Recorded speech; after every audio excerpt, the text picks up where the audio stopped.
everybody, I'm Bree the Plant Lady, and as you can see, I am taking advantage of this dry, sunny mid-December day, getting some much needed weeding done. Now this border, I am ashamed to say, anything that's green is a problem. An unintended plant, also known as a weed. And I've got a pretty remarkable amount of chickweed growing in here. I've also got several different species of lamium, both henbit and something else. And then I've got a fair amount of common vetch, which is probably the most problematic because it has this really significant root system, and everywhere that you break the root, more plants will emerge. So it's really important to do this weeding when the plants are small, before they've gone to seed. That way, in theory at least, you'll eliminate one generationalizing cycle. By the looks of it, though I have been diligent about getting this bed weeded yearly for, I would say, at least the last 6 or 7 years. I think the seed bank is pretty significant. But I'm really shocked that I don't have any good stuff germinating in here, which just shows you that with soil disturbance, the poppies and larkspur don't really self-sow as readily as you'd like. Obviously, my aim is to get this bed weeded and then reseeded with cottage garden plants. And I'm really hoping to make this a super significant poppy bed. So I'm just gonna keep at it, doing some more weeding, and let me give you an up-close view of what these unwanted plants look like. You know, from a distance, you think, oh, that looks like it's here on purpose, but it's not. Now that is sedum back there. You can see it looks different. The weeds grow right up into it, so it takes some effort to get out the weeds. This is one of the lamium species. And you see at this stage, it pulls out really nicely. Today is like the perfect day to do winter weeding. A plant that looks a lot like the sedum is the chickweed.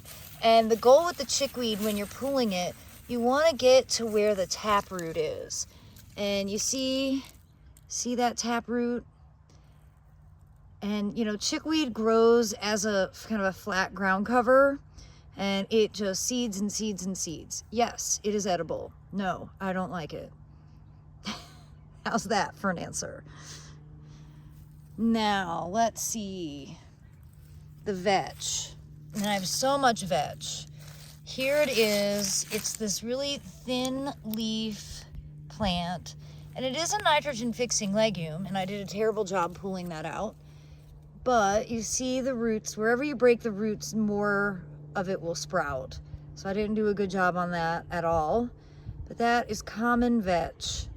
And it's really one of my worst winter weeds. I don't recommend it. Another highly problematic plant is the Carolina geranium.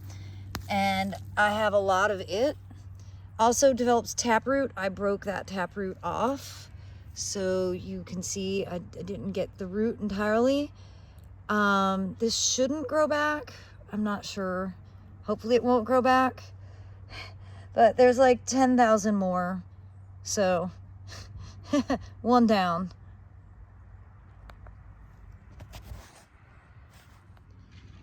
And if I just give you a close-up of the ground plane, you can see basically everything is bad. It just takes some time and effort to get it pulled out. You do want to get the whole root system, so it's best to sort of do it by hand.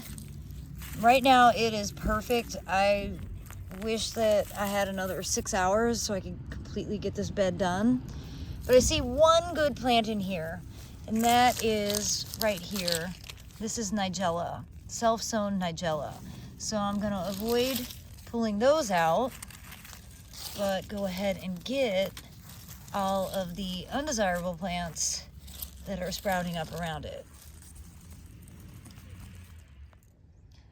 Now, this is sort of a new to me weed that's really getting out of control, as is this, which is weaving itself all through the grass. And last year, we had a lot of problem plants in this stretch of turf. So I was actually thinking when we build the bed out front, where we're going to be removing a bunch of turf, we will remove the sod along the edge of this bed and replace it with the clean sod from the front yard. This had those horrible, they stick to your feet. You couldn't walk out here barefoot, and the cats were getting into it, and it was really terrible. And I think it's this, though I'm not for sure. I've got to do some research on what I'm actually looking at. But this section of turf is not ideal, and we're gonna have a lot of grass from building that new bed. I think it would be better to remove this and put in the clean turf and try to eliminate these weedy things that are not only in the grass but also getting into my flower beds. Well, everybody, hope your beds don't look as bad as mine do, but I do enjoy coming out and getting these weeded. I wish the weather would cooperate and give me a little more time to go out and go ahead and get all of this done. But once I do get it weeded, I will be direct seeding the cottage garden mix in hopes that those intentionally planted things will outcompete the undesirable things, and I will at least temporarily hold these problem plants off for one more season. Well, I do hope that you will subscribe so that you can follow along as I continue to make progress here in my Fuquay Varina gardens. Thanks so much for watching, everybody, and happy gardening.